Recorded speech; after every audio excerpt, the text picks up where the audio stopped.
Hello students. हम लोगों ने रसायन अध्याय शुरू करा था। अब हम आगे उसका कंटिन्यू करते हैं। हमने लास्ट कहाँ तक पढ़ा था? श्लोक नंबर 28 तक, जब हमने संशोधन औषध के बारे में पढ़ लिया था कि कैसे कैसे क्या क्या दिया जाता है। आगे अब हम पढ़ेंगे कि हमारी जो रसायन औषधि हैं वो कौन कौन सी होती है और उसमें क्या क्या दिया जाता है। और सबसे पहले मैंने जब चैप्टर स्टार्ट किया था आपको बताया था कि आचार्य चरक ने हरितकी और आम्लकी इन दोनों का वर्णन सबसे पहले किया है। इनको रसायन में सबसे इंपॉर्टेंट माना है, तो इसलिए उन्होंने सबसे पहले में हरितकी के गुण बताए। क्या बताया है? हरितकीम पंचरसाम उष्णम अलवणाम शिवम शिवाम। तो जो हरितकी है पंचरस युक्त होता है, पंचरस युक्त होता है। और उसमें कौन सा रस नहीं होता? लवण अलवण, लवण रस नहीं पाया जाता। आपसे एमसीक्यू में पूछा जा सकता है, चार रस दे देंगे आपको कि इनमें से कौन सा रस हरितकी में नहीं पाया जाता। तो लवण रस नहीं पाया जाता। उष्णाम उष्ण मीडिया का होता है। शिवाम शिवाम बोला गया है कि कल्याणप्रद है, कि हरितकी में लवण रस को छोड़कर शेष मधुर अम्ल कटु तिक्त कषाय पांचों रस रहते हैं। ये वीर्य में उष्ण है और सभी प्रकार से कल्याणप्रद माना गया है। दोष अनुलोमी, दोषों का अनुलोमन करता है। लघु लघवी लघु होता है। विद्या दीपन पाचने, दीपन और पाचन का कार्य करता है। अनुलोमन होता है कि दोष अपनी जगह पे नहीं मूव कर पा रहे हैं या फिर उनकी गति विगत हो गई है। कोई जिस दोष को ऊपर जाना चाहिए वो नीचे जा रहा है, या जो भी मूवमेंट होनी चाहिए बॉडी में वो ना होकर कुछ ऑपोजिट हो रही है। तो उन दोषों को उनके एग्जैक्ट पोजीशन में लाके सही से अनुलोमन करता है। बॉडी को लाइट वेट बनाता है। लघु होता है, अच्छे से पाचन शक्ति को बढ़ाता है, दीपन शक्ति को बढ़ाता है। आयुष्याम पौष्टिकीम धन्याम वयस स्थापनी परम। ये इसमें इंपॉर्टेंट लाइन क्या हो गई? वयस स्थापनी परम। आगे देखते हैं हिंदी में, इसके निरंतर सेवन से आयु सुखपूर्वक बनती है। पौष्टिकिम पुष्टिकारक है। धन्याम धन्य है। वयस स्थापनी पराम हृतकी सेवी पुरुष रोग बहरे स्वास्थ्य संपन्न धन्य होता है। ये धन्य के लिए इन्होंने elaborate कर दिया है। उत्तम वय स्थापक है। वय स्थापक का मतलब होता है कि जो वह मतलब होता है एज, एज का स्थापन करता है, यानी कि आप जिस एज में हैं उसको उस हिसाब से आपको यंग दिखाता है और आपकी लॉन्गेटिविटी ऑफ लाइफ के लिए हेल्पफुल। सर्व रोग प्रशमनी, बुद्धि इंद्रिय बल प्रदान, सभी रोगों का शमन करता है। बुद्धि इंद्रिय दोनों को बल देने वाला होता है। उसके बाद कुछ रोग बता दिए गए हैं, किस किस रोग में हम हरितकी का सेवन कर सकते हैं। कुष्ठ में, गुल्म उदावत शोष पांडु उदर, अर्श में, गृहिणी रोग में, पुराना विषम ज्वर होता है उसमें हृतकी दिया जा सकता है। हृदय रोग में, शिरो रोग में, अतिसार में, अरुचि में, कास प्रमेह अनाह प्लीहा उदर नवम। तो इन सभी रोगों में हम क्या दे सकते हैं? हरितकी का यूज कर सकते हैं एज रसायन। कफ प्रसेकम, जब बॉडी में कफ बहुत ज्यादा बढ़ गया हो, वैश्वर्यम गला खराब हो, वैवर्ण हो, कामला कृमि हो गए हो, शवथु शवथु यानी शोथ, शोथ मतलब इडीमा हो जाता है बॉडी में, तमक्कम तमक श्वास, छर्दी, क्लैब्य अंग अवसादनम। ये सारे रोग होते हैं। इनमें से आपको जितने यो रोगों के नाम याद हो जाए आप भर्तिके के गुण में मेंशन कर सकते हैं। स्रोत विबंधान विविधान प्रलेपम हृदय रसो। क्या बोला गया कि स्रोतों में विबंध हो जाने से जितने भी रोग होते हैं, हृदय और वक्ष स्थल का प्रलेप, कि जब ऐसा लग गया हो कि किसी ने हृदय पे बहुत कुछ हैवी चीज रख दिया है, क्या किसी चीज का लेप हो गया हो, ऐसा अनुभव होता हो, तब हम हृदय का यूज करते हैं। लास्ट की एक इंपॉर्टेंट लाइन, स्मृति बुद्धि प्रमोहम च जयेच शीघ्रम हरितकी।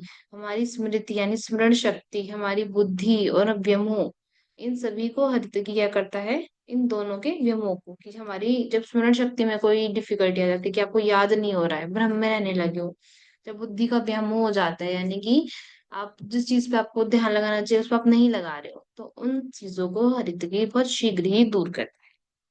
ठीक है, हरितकी के गुण आपको समझ आए। हरितकी के लिए एक इम्पोर्टेंट लाइन भी आई गई है कि जो हमने हरितकी और आंवले की पढ़े, इन दोनों में भी हरितकी रोग को दूर करने में सर्वश्रेष्ठ है और रसायन होता है। ऐसा क्यों? हरितकी को क्या बोला गया? हरितकी पथ्यानाम। आंवला रसायन में श्रेष्ठ है किंतु रोग नाशन में श्रेष्ठ नहीं होता। ये लाइन उन्होंने मेंशन कर दी है। आंवला के लिए क्या लाइन आई है? आम्लकम वय स्थापना नाम। इसमें कंफ्यूज नहीं होना कि वय स्थापना हमने यहाँ भी पढ़ा था, ये है वयस स्थापनी पराम। ठीक है, वैसी स्थापनी पराम किसके लिए आया है? हरितकी के लिए। और वह स्थापना नाम मेनली कौन है? आमलकी। एज के लिए अच्छा, यानी कि एज को स्थापित करने वाला, बढ़ाने वाला आमलकी है। और सभी चीजों में पथ्य हमारा हरितकी है। ठीक है, आगे बढ़ते हैं। आगे क्या है? हरितकी सेवन के अयोग्य व्यक्ति, किस किस को हम हरितकी सेवन नहीं दे सकते हैं? अजीर्णो, अजीर्ण व्यक्ति को, जिसको अजीर्ण हुआ हो। वृक्ष भोजन खाने वाले को। स्त्री मध्य विषकर्षिता, स्त्री सेवन से, मध्य पीने से और विष के सेवन से जो इंसान, जो मनुष्य बहुत कृषित हो गया हो, बहुत लीन हो गया हो। सेवने अन्ना अभयोमेते, शुद्ध तृष्णा अर्दितश्च, भूख प्यास और कर्मी। शुद्ध मतलब भूख, तृष्णा प्यास, अर्दित कर्मी, इन सबसे पीड़ित व्यक्ति को हरितकी का सेवन नहीं कराना चाहिए। तो इसको थोड़ा आप नॉर्मली याद कैसे कर सकते हो कि चार देखो खाने वाली चीजें। खाना अजीर्ण से होता है, रुक्ष भोजन इस खाना खाने के बाद भूख लग रही है आपको, प्यास लग रही है, तो चार खाने वाली चीजें हो गई। फिर इसके अलावा कि बहुत ज्यादा गर्मी में मनुष्य ने पहले मदिरा पान किया, मदिरा न पान करके उसने मैथुन किया, मैथुन के बाद उसने विष खा लिया। ठीक है, थोड़ा थोड़ा ऐसे डिकोड करके जब याद करोगे ना तो जल्दी याद होता है। नेक्स्ट श्लोक पे आते हैं, आंवले के गुण और कर्म। अभी हरितकी के गुणकर्म बता दिए थे, अब आंवले के गुणकर्म। तान गुणान सतानी कर्माणि विद्याद आम्लकीष्वपि। हरितकी के जो गुणकर्म कर बताए गए हैं वही इन्होंने आम्लकी के बोले हैं। यान उक्तानि हरितक्या विपर्यस्य तु विपर्यय। हरितकी के जो गुण हैं वही गुण आम्लकी के होते हैं, बट क्या ऑपोजिट होता है? वीर्य। दिस इज इम्पोर्टेंट, हरितकी और आम्लकी का वीर्य ऑपोजिट है। हरितकी का वीर्य हमने उष्ण पढ़ा था, आम्ले का वीर्य शीत होता है। ठीक, आगे बढ़ते हैं कि इन दोनों का हमें कौन सा पार्ट लेने को बोला गया है। हरितकी और आम्ले का हमें शस्यानि, शस्य होता है बीज रहित फल। ठीक है, शस्य लेने को, इनका प्रयोग इन कर्मों के अनुसार अमृत के तुल्य माना गया है। ठीक है, अतश्च अमृत कल्पानि विद्यात् कर्म दृशौ हरितकी नाम शस्यानि भीषकाम्लकस्य च। हरितकी को और आम्लकी का शस्य जो है, यानी कि उसका जो बीज रहित फल है, उसको किसके? अमृत के समान माना है, उसका सेवन करने को बोला है। आगे आते हैं हम, हिमालय उत्पन्न औषधि श्रेष्ठ। ये हिमालय में जो उत्पन्न औषधि होती है उनको श्रेष्ठ माना गया है। श्लोक इम्पोर्टेंट नहीं है, हिंदी में आते हैं। औषधि प्राप्त करने के लिए पर्वतों में सबसे उत्तम किसको बोला गया? हिमालय पर्वत। कहाँ से लेना चाहिए आपको? हिमालय पर्वत से लेना चाहिए। अतः हिमालय पर्वत पर अपने समय पर उत्पन्न फल जो रस वीर्य से पूर्ण होता है, जब उसमें सारे अपने गुण आ जाते हैं, सारे रस वीर्य आ जाते हैं, और जिनमें समय समय पर विधि पूर्वक सूर्य, जल, छाया, वायु सभी लगता हो, सारी चीजें एग्जैक्ट अमाउंट में लग रही हैं, जो दाव अग्नि से जले ना हो, सड़े ना हो, पक्षी ने खाए ना हो, जिन भी प्लांट्स को, औषधि को कोई रोग ना हुआ हो, ऐसे फलों को औषधि प्रयोग में लेना चाहिए। इस प्रकार के उत्तम फलों को के उत्तम कर्म और इसका प्रयोग कह रहा हूँ, अब वो आगे ऐसे ही औषधियों का वर्णन करने वाले हैं जो इतनी उत्तम होती है। हमें कौन सी औषधि लेने को कहा गया है? हिमालय स्थान की औषधि लेने को कहा गया है। विंध्य पर्वत वाली आग्नेय होती हैं तो उनका सेवन नहीं किया जाता। ठीक है, आंवले वाली हमारे, हिमालय वाली हमारी कैसी होती है? सौम्य, तो उनका सेवन हम करते हैं और विंध्य पर्वत का नहीं करते। ठीक, इतना समझ आया आपको? अब यहाँ से हमारी रसायन औषध शुरू हो जाएंगी। तो सबसे पहले हमारा कौन सा रसायन बताया गया है? प्रथम ब्रह्म रसायन। ये भी आपको पता होना चाहिए कि सबसे पहले कौन से रसायन का वर्णन किया गया है? ब्रह्म रसायन का वर्णन किया गया है। तो इसमें हम देखते हैं क्या बोला है। इतना बड़ा श्लोक तो आप लर्न नहीं कर सकते हो, तो रसायन बनाने को आपको थोड़ा सा ना फ्लो चार्ट में याद कर लो, स्टेप बाय स्टेप पॉइंट्स में याद कर लो, ऐसे इंपॉर्टेंट होता है। और ये रसायन इंडिविजुअली आपको लॉन्ग क्वेश्चन में पूछा जा सकता है कि ब्रह्म रसायन कैसे बनाया जाता है, तो उसका वर्णन करें। आगे लोग देखते हैं, थोड़ा सा मैं बताती हूँ यहाँ से। पंचा नाम पंचमूला नाम भागा नाम दशफलो निमित्ता नाम निमित्तान। तो हमें पांच पंचमूल लेनी है, आपने पंचमूल पढ़ी होंगी ड्रग्स में कि कौन कौन सी होती है, तो ऐसी हमें पांच पंचमूल लेनी है। 10 पल निमित्तान, कि जो हर पंचमूल होगी वो 10-10 पल लेनी है। हरितकी सहस्रम, सहस्र मतलब 1000, हरितकी 1000। त्रिगुणाम्लकम, 3 गुण आंवला, यानी कि 3 टाइम्स हरितकी के 3 टाइम्स आंवला लेना है। मैं थोड़ा सा आपको यहाँ से बताती हूँ, पहले पहले पंचमूल के बारे में बात करते हैं। ठीक है, पांचों पंचमूल लेनी है और पांचों कितनी? 10-10 पल। जब एक पंचमूल हमें 10 पल लेनी है, और एक पंचमूल के अंदर कितने ड्रग्स होते हैं? 5 5 ड्रग्स, तो हर द्रव्य कितना हो जाएगा? 2 2 पल। ठीक है, समझ आया? जब एक हमारा 10 पल है और उसको 10 पल को हम 5 में डिवाइड करेंगे तो कितना आएगा? 2 2, तो हर ड्रग 2 2 पल लेगा। अब कौन कौन से पंचमूल है पहले ये इंपॉर्टेंट है। लघु पंचमूल, बृहत पंचमूल, पुनर्नवादी पंचमूल, जीवनीय पंचमूल और तृण पंचमूल। ठीक है, 5 पंचमूल हैं, सब में कौन कौन से ड्रग होते हैं आपको पता होने चाहिए, आप पढ़ते हुए आ रहे हैं, फिर भी हम देखते हैं। लघु पंचमूल में है बृहति, कंटकारी, कृष्णिपर्णी, शालपर्णी और गौक्षर। इसमें थोड़े हिंदी टर्म्स लिखे हुए हैं तो वो थोड़े कंफ्यूजिंग लगते हैं, श्लोक में इन्होंने दिया हुआ होगा। विदारी, गंधा, बृहति, वृष्णिपर्णी, निर्दिग्धम, इन्होंने वो सिनोनियम्स ही यूज किए हुए हैं यहाँ पे। पर आपको जो एग्जैक्ट वर्ड्स आप हमेशा से याद करते हैं ना, उस हिसाब से याद कर लीजिएगा, ठीक है। बृहद पंचमूल में क्या होता है? बिल्व, अग्निमंथ, शिवनाक, पाटला, गंभारी। आगे ऐसे आपको याद होने चाहिए। पुनर्नवा में क्या होता है? यहाँ से है थर्ड पुनर्नवा, मुद्गपर्णी, माशपर्णी दोनों आते हैं इसमें, बला और एरंड। आगे जीवनी में क्या क्या आता है? जीवक, ऋषभक, मेधा, जीवंती और शतावरी। तृण पंचमूल में क्या होता है? आपने बहुत जल्दी जल्दी में पढ़ा होगा। दर्भ, काश, इच्छु, इन्होंने सरपत और शाली धान का मूल। संस्कृत में देखते हैं इन्होंने क्या वर्ड यूज किए। यही वर्ड यूज किए इन्होंने, सर, इच्छु, दर्भ, काश, शालीना। आगे आते हैं।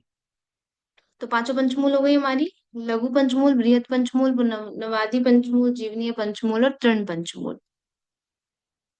आगे अब हम थोड़ा सा मैं आपको इसमें से बताती हूँ कि कैसे कैसे याद करना है। देखो, उन्होंने बताया था अम्ल की कितने सहस्त्रम यानी कि 1000, आम्ल की कितने हैं आपके? 3 टाइम 3000। तो ये आपसे एमसीक्यू में पूछा जाता है कि आम्ल की और हरितकी का रेशियो क्या है? 3:1। और इसको कैसे याद करोगे, कंफ्यूज नहीं होगे। आंवला में देखो अ जो है 3 जैसा बनता है, तो हमारा 3 क्या है? आंवला, 3 टाइम्स आंवला है, तो ये रेशियो आपको लर्न होना चाहिए। तो ये हमने, इसके अलावा मिश्री कितनी ली जाती है? 1100 पल। घृत कितना लिया जाता है? 3 आड़क। तिल तेल लिया जाता है 2 आड़क। अब इन दोनों का सम है 5। तो श्लोक में ऐसा बोला गया है कि जो हमारा स्नेह है, स्नेह हमारा क्या है? घी और तेल दोनों। तो स्नेह का आधा भाग यानी इस 5 का आधा भाग मधु लेना है आप। ठीक है, इतने आपको ये आपको याद होना चाहिए कितना क्वांटिटी में क्या लेना है हमें। अब आगे आ जाइए। अब हमने क्या किया देखिए, अब फॉर्मुलेशन पढ़ते हैं कि कैसे कैसे बनाया जाता है। इन 5 पंचमूल के 10 10 भाग लेकर सभी औषधियों को कितने पानी में? 10 गुना जल में हम उसका क्वाथ बनाते हैं। सारी औषधि लेते हैं, 10 टाइम्स वाटर लेते हैं और डाल देते हैं। जब उनका 1/10 दशमांश जल शेष रह जाए तो उसे छानकर पृथक एक पात्र में रख लिया जाता है। और हमने कितनी मेडिसिन हरित की यूज की है? 1000 हरित की और 3000 आंवले को अलग कर गुंगली निकाल कर यानी उसकी गुठलियां निकाल कर उसे बहुत महीन बहुत पतले नए नए कपड़े से मल मल के छान लेते हैं। कि हम ये आंवले लेते हैं, हरित की लेते हैं और उनको अच्छे से अपना घिसते हैं घिसते हैं घिसते हैं, उन्होंने छान लेते हैं। जब घिसते हैं किसी भी चीज को तो उसके रेशे निकलते हैं साइडों से, तो उन्हें हम अलग कर देते हैं जिससे हरित की और आंवले की का रेशा अलग हो जाए और छना हुआ भाग अलग हो जाए, छना हुआ पार्ट हमें मिल जाए। तब छने हुए भाग भाग को पुनः हमें उस छने हुए क्वाथ में डालना है।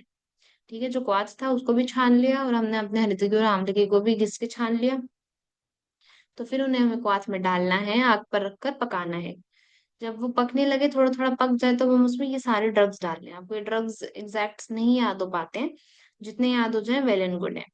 मंडूक पर्णी, पिपली, शंख पुष्पी, प्लव, मोथा, वायविडंग, लाल चंदन, अगरू, मुलेठी, हल्दी, मींग, वचा, कनक, छोटी इलायची, दालचीनी, सभी द्रव्य कितने कितने? 4 पल लेकर कपड़ चंचूड़ बनाकर उसमें प्रक्षेप की तरह छोड़ दे।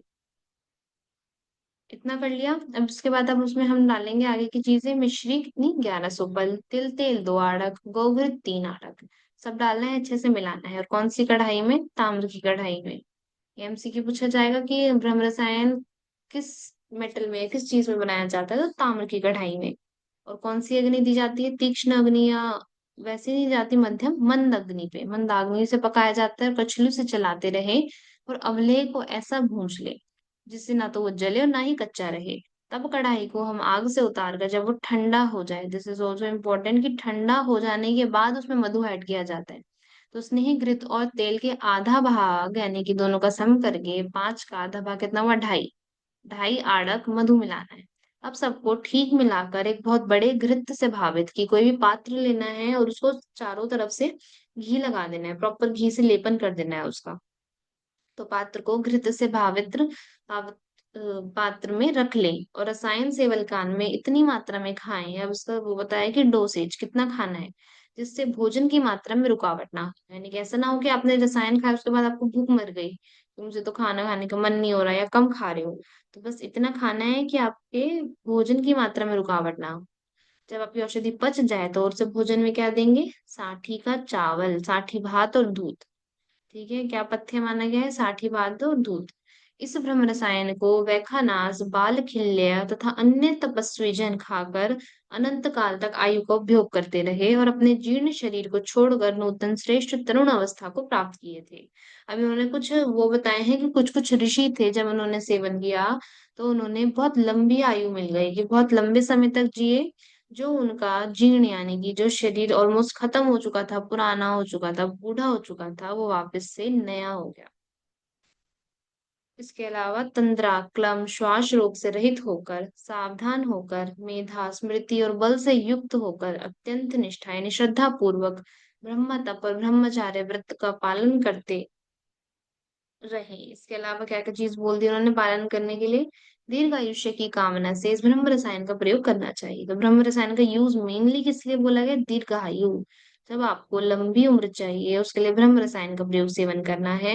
इसके प्रयोग से दीर्घ आयु, श्रेष्ठ और तरुण अवस्था, आपकी मतलब श्रेष्ठ अवस्था कि आपकी बॉडी बहुत फिट रहेगी, यंग रहेगी और अन्य मन अभिलाषित कार्य सिद्ध होते हैं। ठीक है, ये सब आपका नीचे का जो बड़ा यूजेस में आएगा, फॉर्मुलेशन क्या क्या होती है, सारे रसायन कैसे होते हैं, आपको आना चाहिए लॉन्ग में। आगे बढ़ते हैं। आगे अब हमारा द्वितीय ब्रह्म रसायन। ठीक है, द्वितीय ब्रह्म रसायन कैसे बनते हैं, क्या सेवन किया जाता है उसका, अब इसमें देखते हैं हम कि इसमें भी हमें आंवला लेना है, हरित की लेना है। अब इसमें कैसे कैसे क्या ड्रग्स लेने की, प्रथम ब्रह्म रसायन में जिस प्रकार उत्तम आंवले का वर्णन है, उसी प्रकार के श्रेष्ठ आंवले कितने लेने हैं, 1000। ठीक है, पहले 1000 आंवले लेके उनको स्वेदन करना है, पिष्ट स्वेदन यंत्र विधि से स्वेदन करना है, और किसके द्वारा करना है, दूध से करना है। अब देखो छोटे छोटे क्वेश्चंस आते हैं ना कि किससे स्वेदन किया जा रहा है, या क्या मिलाया जा रहा है, कितना पार्ट मिलाया जा रहा है, ये सब एमसीक्यूज भी बन सकते हैं। तो हम पूछ लेंगे कि दिव्य ब्रह्म रसायन में आंवले के स्वेदन के लिए क्या यूज करते हैं, तो दूध। दूध के वाष्प से स्वेदन किया जाता है। जब स्वेदन हो जाएगा तो वो थोड़ा सा हो जाता है कि हम इजीली गुठली निकाल लेते हैं। तो जब उबल जाए, उबल जाने पर उसकी गुठली निकाल कर आंवले को वापस से हमें जैसे हमने घिसके था उसका चूर्ण कर लेंगे। चूर्ण करने के बाद हमें भावना देनी है किसकी, 1000 उत्तम आंवले के स्वरस की। ठीक है, आंवलों के जो हमने पेस्ट बनाया उसमें हमें आंवले के स्वरस की ही भावना देनी है। ठीक है, तो टोटल कितने आंवला यूज हो गए यहाँ पे, 1000 इधर यूज हुए, 1000 इधर यूज हुए, तो टोटल 2000, 2000 आंवले लिए हमने। ठीक है, फिर इसको स्वरस की भावना भावित कर स्थिरा पुनर्नवा, अब वापस जैसे हमने उसमें कुछ कुछ ड्रग्स डाले थे, इसमें भी कुछ ड्रग्स डाले हैं। ये चीजें सारी नहीं याद होती। ठीक है, जब इतने मल्टीपल ड्रग्स आ जाते हैं तो आप इसमें थोड़ी कमी कर सकते हो, अपने हिसाब से जो याद हुआ है आदि ये ड्रग्स उसमें डाले, ऐसे करके लिख सकते हो। बट बाकी पूरा प्रोसेस जो है आपको वो अच्छे से पता होना चाहिए कि हाँ किस स्टेप पे हमने क्या क्या मिलाया।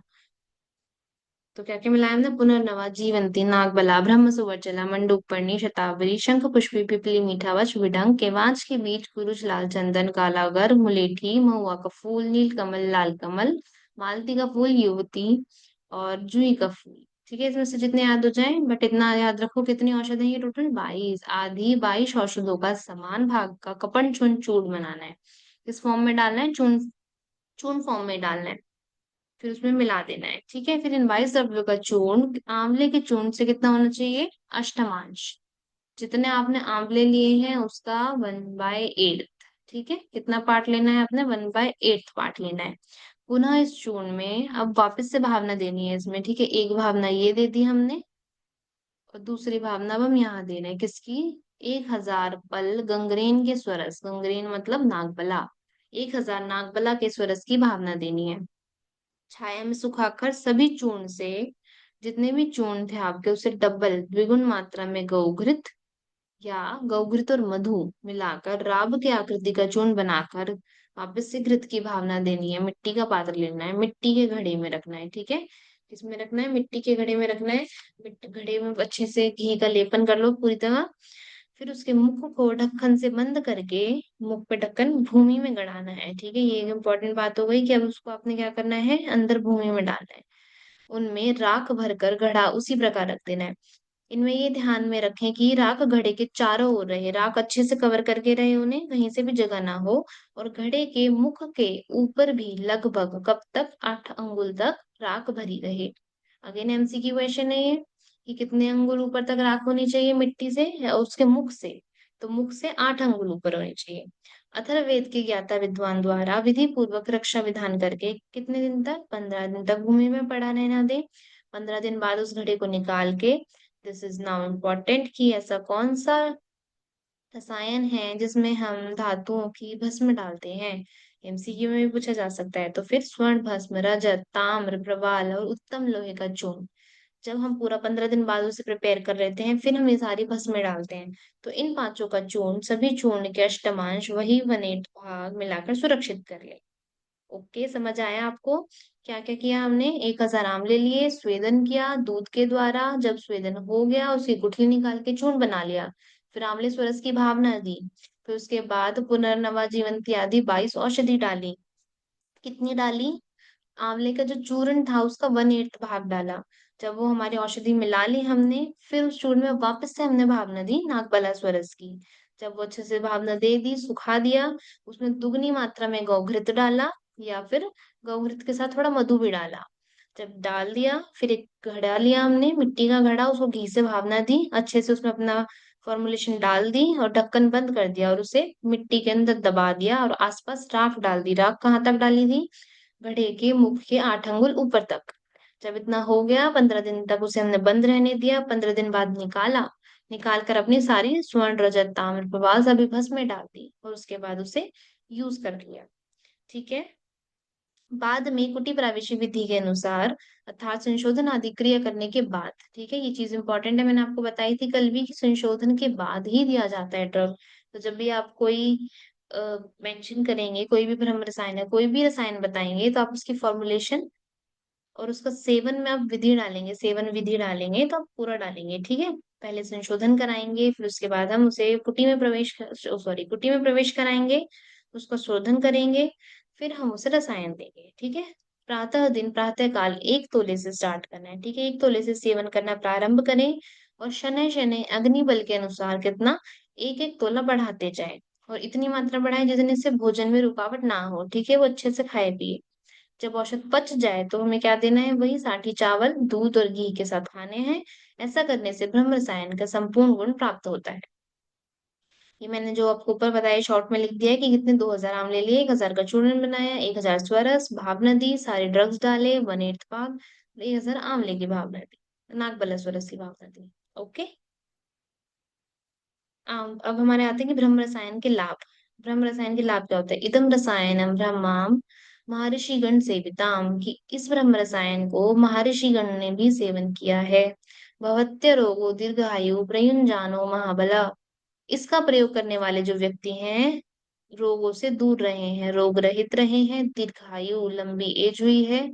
और जो भी, जिसने भी इसका प्रयोग किया है वो महाबलवान महाबलवान हुआ है। कांतः प्रजानाम सिद्धार्थश्चंद्र आदित्य समुद्युति, तो इसका प्रयोग करने से कांति यानी कि बहुत चमक आई है, सुंदरता आई है। और अब सिद्धार्थश अपने मनोरथ को सिद्ध करने वाला, जो भी वो सोचता है उसको सिद्ध करने वाला, चंद्रमा और सूर्य के समान तेजस्वी बना है। चंद्र आदित्य, चंद्रमा और आदित्य यानी सूरज के समान तेजस्वी बना है। श्रुतम धारयेत, इंपॉर्टेंट है, श्रुतम धारयेत, कि उसने जो कुछ भी अध्ययन किया यानी जो कुछ भी सुना, वो सुनते ही धारण कर लेता है, श्रवण किया उसको धारण कर लिया। और उनका उसका मन ऋषियों के समान शुद्ध हो जाता है। सत्वम आर्ष, आर्ष मतलब ऋषि, ऋषियों के जैसा सत्व हो जाता है। च अस्य प्रवर्तते, शुद्ध हो जाता है, यानी कि रजतम से रहित सत्व गुण प्रधान हो जाता है। ठीक है। अब नेक्स्ट लाइन है, इंपॉर्टेंट है, लर्न हो जाए तो वेल एंड गुड। धरणीधरशारश्च वायुना संविक्रम सभवत्य विश्वम चास्य गात्रे संबध्यते विषम। ठीक है, क्या बोला है इन्होंने कि इसका प्रयोग करने से जो मनुष्य होता है वो पृथ्वी, ओ सॉरी, पर्वत, पर्वत के समान एकदम दृढ़ हो जाता है, पर्वत के जैसा लोहे जैसा हो जाता है, वायु जैसा पराक्रमी हो जाता है। ठीक है, कभी भी वो ज्ञात या ज्ञात, यानी कि उसको पता हो या ना हो, बाई चांस गलती से भी हो, अगर वो विष खा लेता है, अगर वो विष का भी सेवन कर लेता है तो उसके शरीर में विष का प्रभाव नहीं होता। ठीक है, कितनी बड़ी बात बोली है, बहुत इंपॉर्टेंट है। और ऐसी ही मिलती जुलती ना एक आगे आप फॉर्मुलेशन पढ़ोगे, ऋतक की आदि योग, उसमें भी आएगी। विषम, विषम भवती गात्रे, गात्र अश्मवत स्थिरी भवती, कि वही जब वो विष खा लेता है उसे गात्र पे अफेक्ट नहीं करता, अश्मवत पत्थर के समान उसका शरीर हो जाता है। तो बस थोड़ी लैंग्वेज में डिफरेंस है। तो आपको लाइन देके पूछ ले कि ये कौन से रसायन के लिए बोला है, तो ये थोड़ा ध्यान रखिएगा। ठीक है। और बाकी आपको लाभ अच्छे से याद होने चाहिए, क्योंकि जब आप ब्रह्म रसायन लिखोगे तो उसके लाभ में ये सब आपको लिखना है। आगे च्यवनप्राश। ठीक है, च्यवनप्राश और हम करते हैं आज। आगे च्यवनप्राश के बारे में बताया है कि च्यवनप्राश में टोटल कितने द्रव्य बोले हैं, 36। आपको च्यवनप्राश के अगर ड्रग्स याद कर सको सारे तो वेल एंड गुड है। थोड़ा थोड़ा आप देखो कि बिल्व, अग्निमन, शोनक, पाटला, गंभारी, कि आपका बृहद पंचमूल आ गया, ऐसे ऐसे डिवाइड कर लो कि बृहद पंचमूल पढ़ लिया, दो ऐसे पढ़ ली, बृहति द्वय आ गया। तो ये चीज आप डिवाइड करके पढ़ोगे ना तो ड्रग्स याद हो जाएंगे, क्योंकि रसायन में या च्यवनप्राश पूछा जाता है लॉन्ग क्वेश्चन में, इंपॉर्टेंट क्वेश्चन है। तो आपको ड्रग्स याद होने चाहिए इसके। तो हमने ये सारे ड्रग्स डाले, अच्छे से आप देख लेना सारे ड्रग्स। प्रत्येक हमें एक एक पल लेना है। ठीक है, सारे ड्रग्स एक एक पल लिए, इनका क्वाथ बनाया, क्वाथ बनाया कितने में, एक द्रोण जल में। ठीक है, कितना जल यूज किया हमने, एक द्रोण जल लिया, क्वाथ बनाया, उसी जल में आपने फिर कितने आंवले डालने हैं, 500। तो पूछा जाता है कि जो च्यवनप्राश है किसके थ्रू बनता है, हरित की, आंवले की, विविध की, एक्स वाई जेड कुछ भी, तो आंवलों से बनता है ब्रह्म च्यवनप्राश। तो 500 ताजे आंवले लिए, एक कपड़े में पोटली में बांध लिया, फिर जो हम क्वाथ गरम कर रहे हैं फिर पोटली को हमने उस क्वाथ में डाल दिया। ठीक है, आंवले डायरेक्टली नहीं डालने क्वाथ में, पोटली में बंद करके डाल।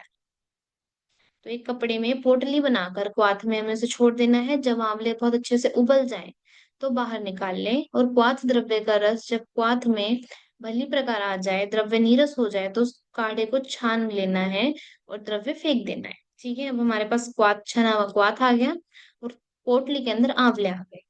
अब आंवलों का क्या करना है, वही गुठली अलग करनी है और अच्छे से घिस कर उसके रेशे निकाल देने और छान लेना है। रेशों को बाहर फेंक दें, छनी हुई मात्रा का, जितनी मात्रा आंवलों की आई उसके कंपैरिजन में 6 पल गौघृत, 6 पल तिल तेल। ठीक है, 6 पल गौघृत डालना है, 6 पल तिल तेल डालना है और अच्छे से भून लेना है सबको। आंवले को कब तक भूनना है, जब तक वो कुछ लालिमा युक्त हो जाए, थोड़ा रेडिश हो जाए, तब हो जाए उसको उतार लेना है। पूर्व छने हुए क्वाथ में, जो पहले हमने क्वाथ छाना था, उसमें हमें अब क्या डालना है, 50 पल खांड डालकर चाशनी बनानी है। उस चाशनी को भुने हुए आंवले में मिलाकर, फिर जब चाशनी बन जाए तो उसे आंवले में मिला दो, फिर वापस से आग पर चढ़ा देना है। ठीक है, पुनः आग पर चढ़ा दे और कैसे मंद मंद आंच में पकाना है, जब वो अवलेह के समान हो जाए। तो कैसा फॉर्मुलेशन होता है च्यवनप्राश का, अवलेह जैसा। तो अवलेह जैसा हो जाता है तो उसे आग से उतार लिया जाता है। जब वो ठंडा हो जाए तो हमें प्रक्षेप द्रव्य डालने हैं, कित क्या क्या डालना है, 6 पल मधु, 4 पल वंशलोचन, 2 पल पिपली, इलायची, दालचीनी, तेज पत्ता, नाग केसर, मिलित 1 पल। ठीक है, तो अब आपको ये भी पता होना चाहिए कि इसमें कितने प्रक्षेप द्रव्य डाले गए हैं, 7। सब में नहीं पूछा जाता, जहां जहां पूछा जाएगा मैं बता दूंगी। च्यवनप्राश का पूछा जाता है कि कितने प्रक्षेप द्रव्य ऐड होते हैं, 7। क्या क्या है 7 में, मधु, वंशलोचन, पिपली, इलायची, दालचीनी, तेज पत्ता, नागकेसर। इन सबका कपंजन चूर्ण बनाकर उसी में डालकर उसे चलाकर मिला ले। इस प्रकार ये उत्तम च्यवनप्राश रसायन तैयार हो जाता है। ठीक है, ये जो है आपके प्रक्षेक द्रव्य, इसमें इंपॉर्टेंट है तो ये वाले लर्न करने हैं, जहाँ इंपॉर्टेंट नहीं है मैं आपको बता देती हूँ, पर ये इंपॉर्टेंट है, आपको लर्न करना चाहिए। अब च्यवनप्राश के गुण, कि च्यवनप्राश के कितने गुण होते हैं, क्या क्या होता है उसमें। ठीक है, इंपॉर्टेंट है ये भी।